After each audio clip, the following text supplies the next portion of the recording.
এখন আবার নতুন করে এগুলা লাইমলাইটে আনা আমি চাই না আমাদেরকে। আমি এইটুকুই বলেছি, নির্বাচনের কথা জিজ্ঞাসা করছি যে ওই জায়গাটাতে এত যে অনিয়ম হলো, আপনি কি করলেন? আমি বলছি যে আমরা সর্বোচ্চ চেষ্টা করেছি, সর্বোচ্চ চেষ্টা করেছিলাম। এবং আমি একটা কেন্দ্র এখানে বাতিল করেছি, এটা আমি কাগজ দিয়েছি, একদম বাতিল।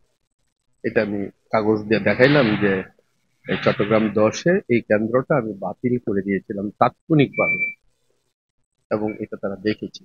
আমি বলছি যে আমরা সর্বোচ্চ চেষ্টা করেছি, হয়তো পুরোপুরি পারি, এটা আমাদের হয়তো ব্যর্থ।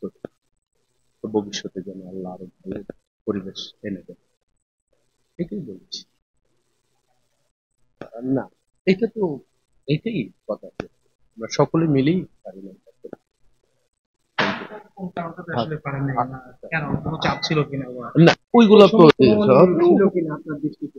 আসলে একটা নির্বাচনে অনেক বিতর্ক আছে। আছে, আছে এখন একটাই কথা, ভবিষ্যতে যেন আল্লাহ এই অভিজ্ঞতা থেকে যেন আল্লাহ যেন ভবিষ্যতে আমাদেরকে ভালো ইলেকশন উপহার দেয়।